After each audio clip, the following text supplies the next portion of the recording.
আজকের এই দুনিয়ায় ২০২৫ সালে এসেও আমরা অনেকেই সমস্যায় ভুগতেছি, যেটা আমাদের মেইন সমস্যা হিসেবে দাঁড়িয়েছে। সেই সমস্যাটি হচ্ছে আমরা ক্লায়েন্ট পাচ্ছি না। আসলে আপনি কি জানেন, আসলে যারা এজেন্সি ওনার বা যাদের একটা এজেন্সি রয়েছে, তারা আসলে কিভাবে প্রত্যেকটা মাস কাজ পাচ্ছে, কিন্তু আপনি পাচ্ছেন না। এর প্রধান সমস্যাটাই হচ্ছে আমরা ৪টি স্টেপকে ফলো করতেছি না। এর জন্য আমরা যে এজেন্সি ওনার যারা রয়েছে তাদেরকে যখন আমরা দেখতে যাচ্ছি, তারা কিন্তু সবসময়ের দিকে ৪টি স্টেপ মেনে চলতেছে, যার ফলে তারা কিন্তু কন্টিনিউয়াসলি ক্লায়েন্ট গুলোকে পাচ্ছে। দাঁড়ান দাঁড়ান, আপনি কি ক্লায়েন্ট খুঁজতেছেন? আপনি আমাকে বলুন তো, আসলে আপনার কোন কাজের জন্য ক্লায়েন্ট চান? কোন ক্লায়েন্ট আপনার লাগবে? সব ক্লায়েন্ট আমার কাছে রয়েছে। আপনার যদি ইউটিউব চ্যানেলের কোনো ক্লায়েন্টের প্রয়োজন হয়ে থাকে, তাহলে এই ভিডিও ডিসক্রিপশনে থাকা ওয়েবসাইটের লিঙ্কটি ভিজিট করতে পারেন এবং ওয়েবসাইটটি ২০ মিনিট সময় নিয়ে পড়লে বুঝতে পারবেন ক্লায়েন্ট আসলে কোথায় পাওয়া যায়। So let's begin. এই ৪টি রোড লাইন যদি আপনার মাঝে না থেকে থাকে, তাহলে কিন্তু আপনি একসময় গিয়ে ক্লায়েন্টকে হারিয়ে ফেলবেন। বা আপনার এই মাসে কাজ রয়েছে, পরের মাসেও কাজ থাকবে, পরবর্তী মাসে গিয়ে আপনি আপনার ক্লায়েন্ট গুলোকে হারিয়ে ফেলবেন। সো এইগুলাকে কিভাবে কন্টিনিউয়াসলি রাখতে হবে, এর জন্য আপনাকে ৪টে রুট লাইন মানতে হবে বা ৪টি স্টেপ আপনাকে মানতে হবে। আজকের এই ভিডিওর মধ্যে আমি আপনাদের সাথে এই ৪টে বিষয় নিয়ে শেয়ার করতে চলেছি। অবশ্যই রিকোয়েস্ট থাকবে সম্পূর্ণ ভিডিওটি দেখার, তাহলে আপনিও এই ৪টি প্রসেস মেইনটেইন করলে আপনার কাছে কন্টিনিউয়াসলি ক্লায়েন্ট থাকবে। সো চলুন শুরু করা যাক। সর্বপ্রথম ১ নাম্বার স্টেপ, আপনাকে যে বিষয়টা অবশ্যই মাথায় রাখতে হবে, সেই বিষয়টা হচ্ছে সর্বপ্রথম আপনাকে আগে ক্লায়েন্টকে চিনতে হবে। যেই জায়গাটাতে আমরা সবথেকে বেশি ভুল করে থাকি, সে বিষয়টি হচ্ছে আমরা ক্লায়েন্টকে চিনতে পারি না।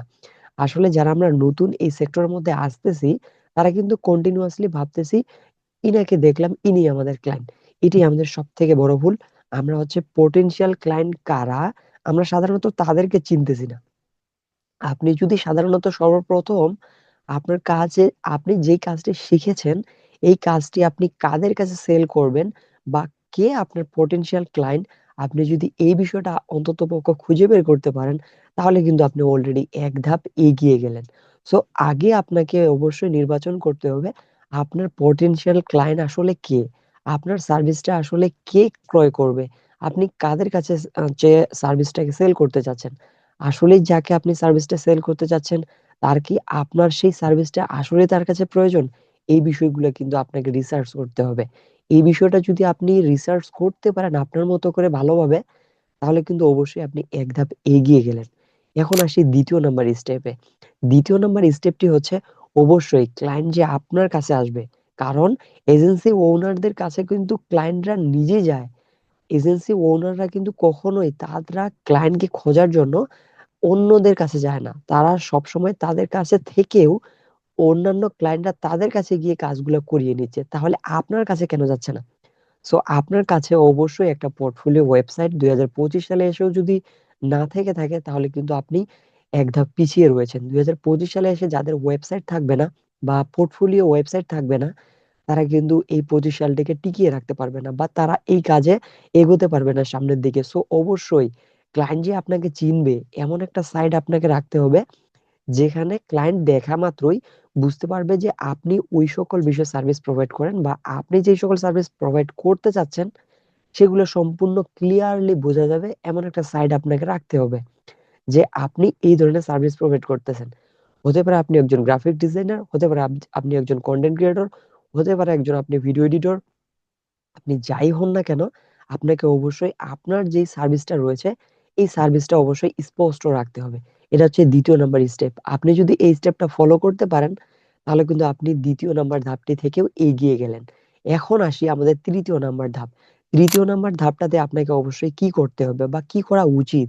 আমাদের সকলকে কি করা উচিত? আমরা একটা জিনিস ভুল করি, সেটা হচ্ছে বিভিন্ন যখন কনফারেন্স হয়ে থাকে, আমরা সেই কনফারেন্স গুলাতে অ্যাটেন্ড হই না। আমাদেরকে অবশ্যই বিভিন্ন কনফারেন্স গুলোতে অ্যাটেন্ড হতে হবে। ওই সকল কনফারেন্স গুলোতে গিয়ে আমাদেরকে পরিচিতি বাড়াতে হবে। নেটওয়ার্কিং বৃদ্ধি করতে হবে। তাছাড়া কিন্তু আমরা আমাদের নেটওয়ার্কিং বিল্ড না করতে পারলে আমরা ক্লায়েন্ট গুলোকে পাবো না। আমরা যত বেশি নেটওয়ার্কিং বিল্ড করতে পারবো, বা এটা হতে পারে যেকোনো ইভেন্ট, আপনি যেকোনো ইভেন্টে যাবেন, যাওয়ার পর ওইখানে গিয়ে আপনার আপনি যেই সার্ভিসটা প্রোভাইড করতেছেন, আপনি সেই সার্ভিসের উপরে অবশ্যই মানুষকে বলবেন, তারা জানবে। এই সকল বিষয় তারা কিন্তু বাসায় গিয়ে গুগলে সার্চ করবে বা আপনাকে পাবে। আপনাকে অবশ্যই সোশ্যাল মিডিয়াতে প্রচুর পরিমাণে অ্যাক্টিভ থাকতে হবে।